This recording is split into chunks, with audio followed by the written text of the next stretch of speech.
Hello, my name's Scott Davis. Welcome to New World Birth. This is the weekly neutrino forecast for October 12th to October 18th of 2014. On October 12th, we have the sun. You can see it right here. It's denoted as this black circle with a dot in Libra. It's in the 57th hexagram, which we can see on the outside of the wheel. These are numbered from bottom to top. And the 57 goes yin, yang, yang, yin, yang, yang. And then the 57th hexagram is mapped to an opening in an energy channel called a gate. And here we have the 57th gate of intuitive insight, the gentle, the extraordinary power of clarity. It's located in the splenic center in an individual energy path in the knowing circuit called the channel of the brainwave, a design of penetrating awareness that connects to the 20th gate of the now. Contemplation, recognition, and awareness awareness in the now transforms understanding into right action. And being part of the integration channels, the 57 forms the channel of power with the 34th gate of power, the power of the great, and the channel of the perfected form with the which is the design of survival, with the 10th gate of the behavior of the self treading. And I've found human design to be amazingly accurate in describing the person that I use it as my primary tool when I provide readings.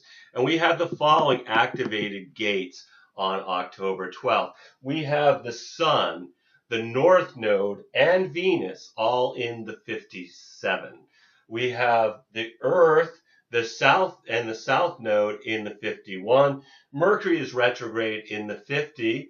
Mars is in the 26. Jupiter is in the 7, Saturn is in the 43, Uranus retrograde in the 21, Neptune's retrograde in the 55, and Pluto is in the 38. Now, obviously, not every gate activation forms a channel, but this information can be very helpful if you know your own human design chart, because some of these transits will form channels with potentials in your personal body graph. And you can get your human design chart by going to jovianarchive.com, click on the button that says get your free rave chart, and then just enter in your birth information. So the neutrino forecast is basically just a weather report. So no matter what the weather, an individual's strategy and authority is the correct choice for having an authentic experience regardless of the program. And Ra Uru said, whatever the weather is going to be, you have your neutrino umbrella as long as you're experimenting with your strategy and authority. The weather is for your pleasure. And the week begins with no channel definitions due to the transit field.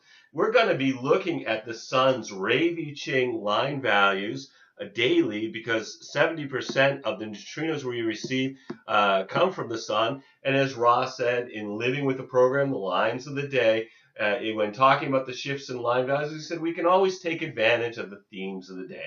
Of course, if your strategy and authority does not lead you in that direction, you can always notice how the program is affecting others in your environment. So let's get started. On October 12th, we have the sun. It's in the fourth line of the 57th hexagram, which is described as the director, exalted. The mastery of relationships through clarity can maximize productivity, while the sensitivity to interrelationships will ensure harmony. The possible intuitive clarity to master relationships. Detrimented, a tendency given this position to be dictatorial rather than directional, with the gift of clarity to master relationships, the possibility of being intuitively dictatorial. And fourth line themes are things like friendship, companionship, networking. So it's a great day, energy for any kind of social interaction. But later on the 5th, the sun's going to move from the opportunist fourth line into the heretical fifth line, again, of the 57th hexagram. The shift happening at 2:56 a.m. Eastern Daylight Time. All the times I'm giving you are going to be Eastern Daylight Time, so you want to convert that to your local time zone. And the 57.5 is progression, exalted, the natural ability to establish new forms while maintaining the powers of reevaluation and reexamination. This provide the clarity to examine the data and assess the process, the possible intuitive gift for evaluation, detriment, a tendency to keep on keeping on and end up as a misguided missile. When in action, the intuition may become overwhelmed and unable to assess and evaluate its progress. So fifth line days, again, this is heretical. It's a day of suspicion. Also universalization, where something spreads very rapidly, like a YouTube video or a Facebook posting or something of that nature.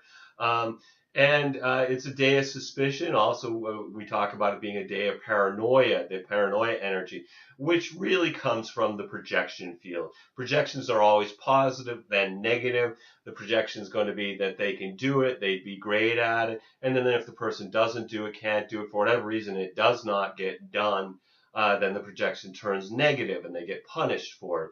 And as I've said before, it's only paranoia if they're not out to get you. And given the projection field, often they are. So anyway, seduction is also a theme of a fifth line day. And then on the 13th, the sun moves up into the sixth line, the role model line of the 57. The shift happening at 10:40 a.m. Eastern Daylight Time. The sun in the 57.6's utilization exalted the acceptance that clarity is a double-edged sword. There are situations where understanding cannot lead to rectification, where there is no answer. Only the possibilities of the intuition can make the best out of a difficult situation. Detrimented when clarity points to a problem one is unable because of circumstances to solve, a tendency to anger and frustration that provokes inevitably futile action. The possibility that when the intuition cannot solve the problem, a tendency to frustration and anger. And, here we are on the roof of the hexagram. Think about if you're sitting on the roof of your house, you're probably not looking at your house so much as everything in your neighborhood. In six line days, Rod talked about not getting stuck with your head in the clouds because you end up with something running into your shins. It's a day where there can be a lack of focus on what's going on around people because people are looking beyond their immediate environment. They're looking at what's coming up next. So there are certain dangers, just like there are on third line days, of not seeing a car coming, not seeing a bill coming, things of that nature. And then on the 14th, the sun moves from the 57, leaving Venus and the North Node, and it moves into the 32nd hexagram and gate. And also we have the Earth leaving the 51 and moving into the 42nd. The 51 remains there because the South Node is there. So the Earth's in the 42nd hexagram, and this is the gate of growth, increase, the expansion of resources which maximizes the development of full potential. The shift happens at 12:24 a.m. Eastern Daylight Time, so just 24 minutes after midnight on the 14th in the Eastern Daylight time zone, with the sun in the 32nd gate of continuity, duration. The only thing that endures is change. And the sun is exalted in the first line, the investigative line of the 32nd hexagram, which is conservation, exalted, a life-sustaining respect and attention to all aspects of the process, the potential to development through the development potential to develop the instinct through detailed attention to the process. And so we're in a new hexagram, so we're in the lower trigram, first, second, third line. First, which are really looking more inward. They're absorbed in their own process. The theme of a first line day is fear or an anxiety that needs to be investigated. So the first line energy is about maybe a day to study, not to act, a day to look into things, not to jump. A good day to deal with things you don't understand, can't make sense of, or don't know. And then later on the 14th, the sun moves into the second line of the 32nd hexagram, and this shift happens at 11:07 p.m. So just 53 minutes before midnight, and the sun in the second line of the 32nd hexagram is described as restraint, exalted, the control of power for the benefit and enhancement of harmony, the potential transformation that may be beneficial to others, detrimented, a tendency in frustration, particularly from a position of strength, to social withdrawal rather than persistent control. The frustration with controls and being controlled. And second line days, so we're now in the line of the hermit, are days when everyone's waiting for something, waiting to be called. They're stuck in their own trip, lower trigram. So it's maybe not a great day to have some big social event because no one really wants to come. They'd rather stay in their hermitages and homes. Also on the 14th, retrograde Mercury moves from the 50 to the 32, where it's joining the sun. Mercury's the messenger of the gods in mythology. This is communication, expansion of human consciousness through communication, not just words, but also as music, according to Ra. What do you need to communicate in your life? Well, we communicate the message of our design Mercury through the medium of our personality Mercury. And what might be communicated when Mercury is in the 32nd? Well, perhaps are we agonizing over the risks that leads to prolonged indecision? Or are we afraid of failure or not having enough resources for the family or tribe? This is the gate of continuity, duration. The only thing that endures is change. Retrograde means that from our perspective here on the Earth, that this planet appears to be moving backwards from the way we'd expect it to move. So Mercury retrogrades into the 6th line of the 32nd, and Mercury in the 32.6 is tranquility, the need to calmly face impermanence, exalted, and underlying acceptance of change that may or may not lead to tranquility, the instinctive awareness to accept change and transformation. Detrimented, impermanence as proof of meaninglessness with its attendant manifestations, depression, delusion, and in the extreme self-destruction. Fear engendered when change is experienced as impermanence, the potential for depression. And then on the 15th, we have the sun moving into the 3rd line. So now we're moving up into the line of the martyr, again, of the 32nd hexagram. The shift is at 9:49 p.m. Eastern Daylight Time. The sun is exalted in the 32.3 due to Mercury also being in the 32nd hexagram, which is a lack of continuity, exalted, indecision, and persistent reevaluation that only because of its basic intelligence manages to endure, indecision in times of transformation. 3rd line days, so we're talking about the martyr, a trial and error process, bonds made and broken, a system of discovery that comes from figuring out what doesn't work. So it's a day to be careful on the roads, be careful of things in your environment like swinging doors or elbows or things like that. A day where bonds are made and broken.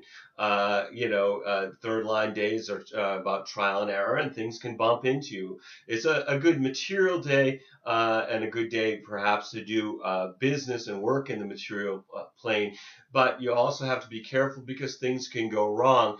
But those are things that lead to discovery.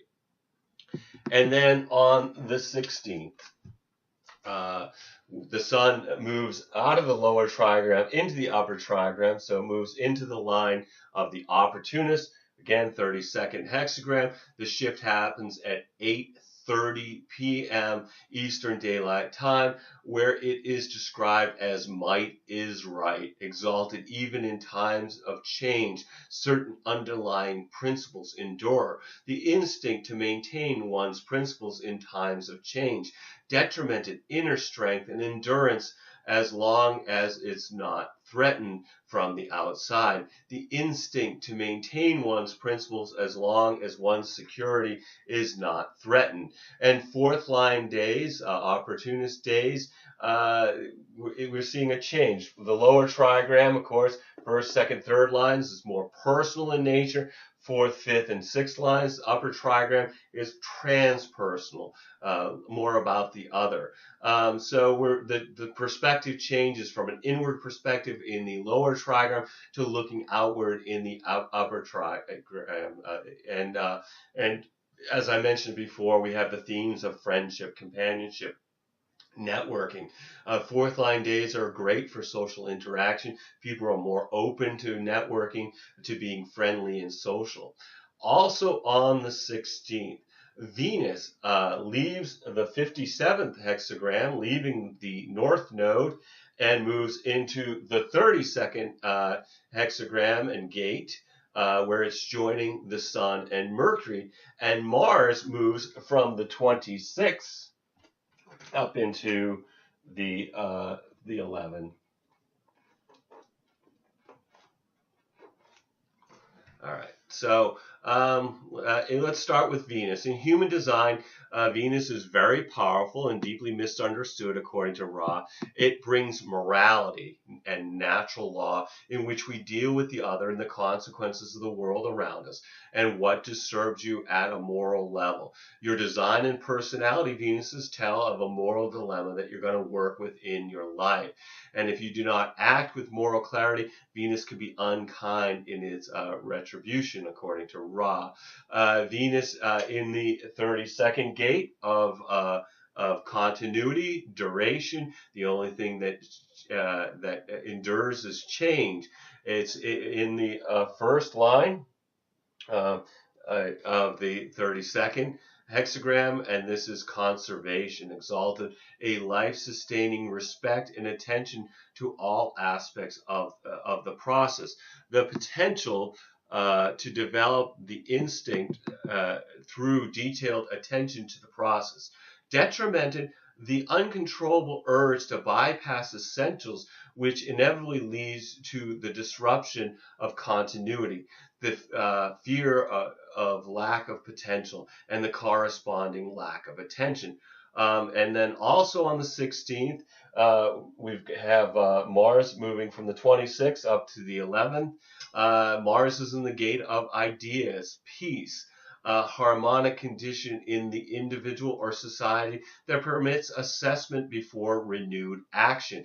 Mars is detrimented in the first and second lines of the 11th hexagram. In the 11-1, this is attunement, the serendipity of being in the right place at the right time. Detrimented, the fear of anonymity, the sense that no one will value their ideas. And Ross spoke about Mars being an extraordinary and immature energy resource that lacks refinement and is subject to outbursts. Mars represents the warrior archetype in mythology, and by following our strategy and authority, we slowly refine the energy of our design and personality Mars from immaturity to wisdom. And then on the 17th, the Sun moves from the opportunist line up into the heretical line of the 32nd hexagram. The shift happening at 7:11 p.m. Eastern Daylight Time. The Sun in the 32-5 is described as flexibility, easy adaptation to circumstances, exalted, where superficiality is a valuable tool that, while masking the inner light, permits adaptation to prevailing conditions.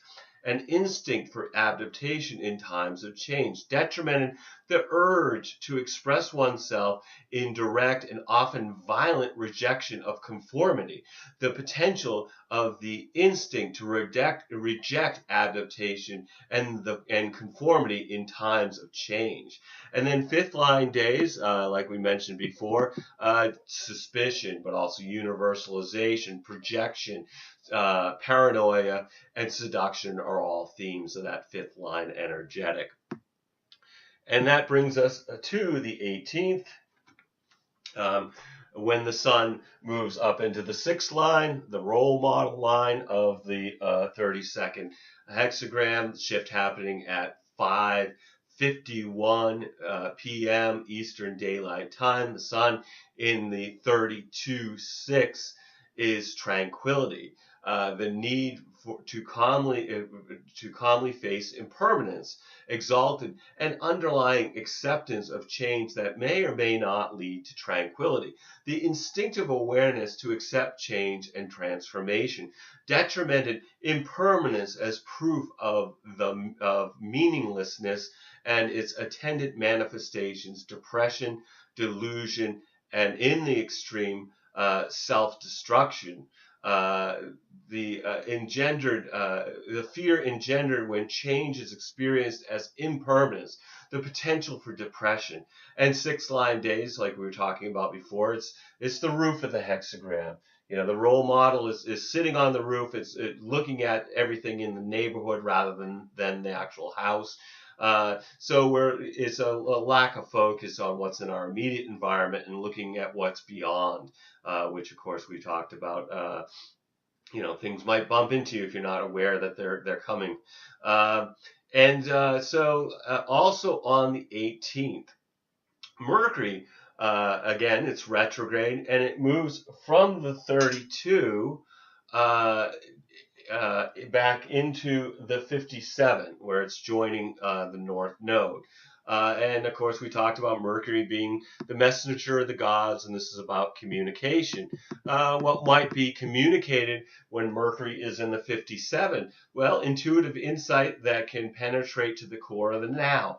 Are we afraid of tomorrow? Do we have the correct form for survival? This is the gate of intuitive insight, the gentle, the extraordinary power of clarity.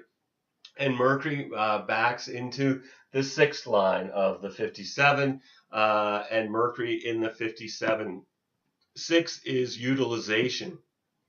Exalted, the acceptance that clarity is a double-edged sword, and that there are situations where understanding cannot lead to rectification, where there is no answer, only the possibilities of intuition can make the best out of a difficult situation. Detrimented when clarity points to a problem one is unable, because of circumstances, to solve, a tendency to anger and frustration that provokes inevitably futile action, the possibility that when the intuition cannot solve the problem, a tendency to frustration and anger.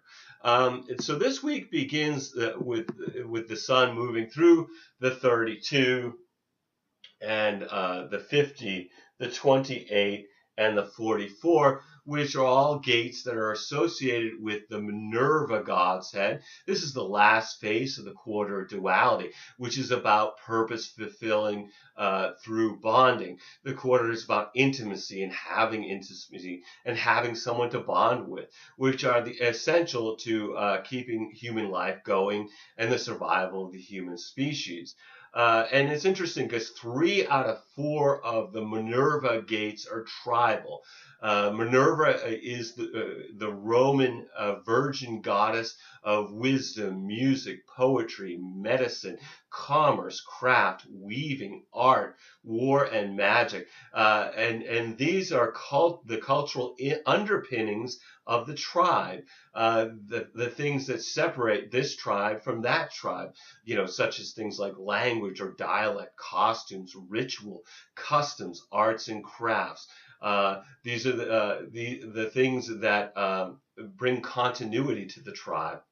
And Minerva was born fully grown from Jupiter's head.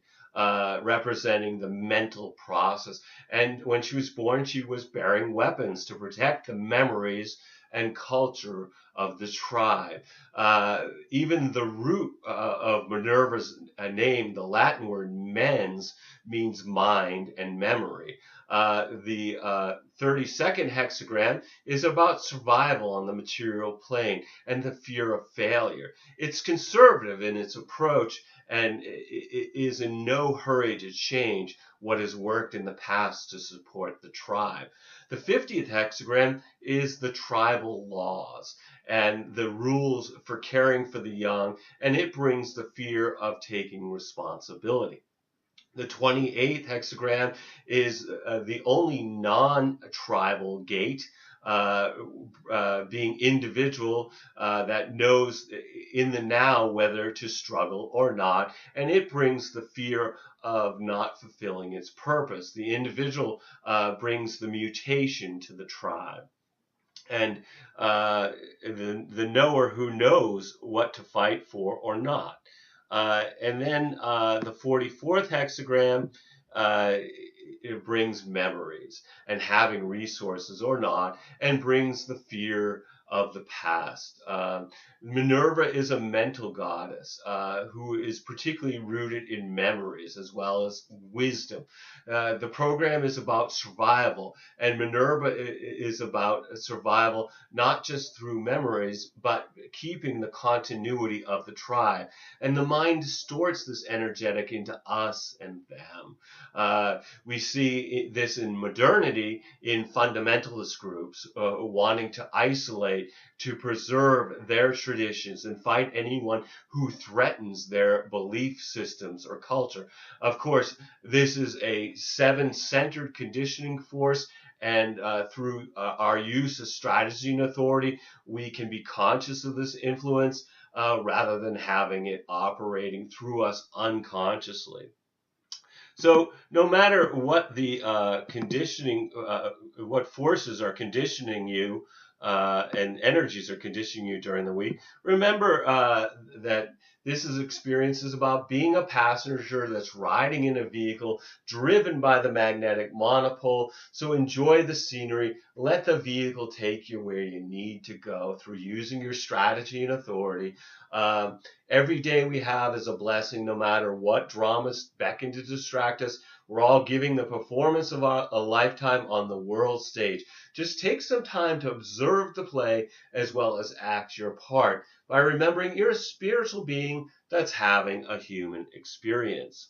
I want to thank you for checking out New World Birth, and the next segment of the weekly neutrino forecast will be on October 19th of 2014, should be available on the 18th, when we'll continue to look at the influence of the heavenly bodies as they transit the sky and the hexagrams of the I Ching. You can check us out on Facebook, Blogger, or YouTube. There are New World Birth presences on all those sites, and I encourage you to share this information as videos or as text as widely as you choose. I will be discussing the transits of November 2014 and providing some short human design readings to the participants of the Earth Needs Rebels show on truthfrequencyradio.com on Tuesday, November 4th. The show starts at 1 p.m. Eastern Standard Time.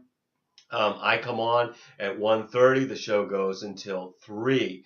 And you can participate in the show by going to truthfrequencyradio.com and then go to the tab for the Earth Needs Rebels show. Get into the chat space and you can message Katie with your information if you'd like to get a reading, or you can send her an email if you want to be a little more private about it, and she'll send the information to me, and we'll provide reading. Or if you have questions, we definitely answer questions. Also, if you want to, and contact her with your phone number, they will call you for free anywhere on the planet to bring you live onto the show.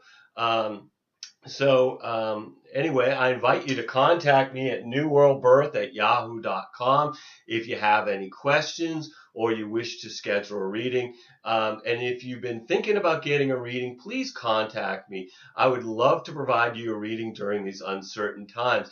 You'll need to be able to either call me in Maine in the USA, or we can connect with Skype to receive your reading. We're also accepting donations to keep these reports freely available, and things have been a bit slow around here, so if you've been thinking about making a donation, please contact me. Again, newworldbirth@yahoo.com. As a donation would be greatly appreciated at this point. Another great way to make a donation, get a reading. I mean, these readings are epic. They run at least 2 hours, sometimes longer than that. What can I say? I'm a projector. I don't know when enough is enough. But they're dense. They're packed full of information, just like these reports are. But the information would all be about you. So anyway, I would love to connect with you over that. Anyway, as always, I'm blessed that you've taken the time to connect with my passion for these ancient mysteries and their application to our journey during this incarnation. The light in me honors the light in you. Namaste, in Lakesh, and as Ra would say, love yourself. And I am really grateful that you connected with this. And I look forward to connecting with you either on the radio show or in a reading or a future video. Thanks for everything. Peace, everybody.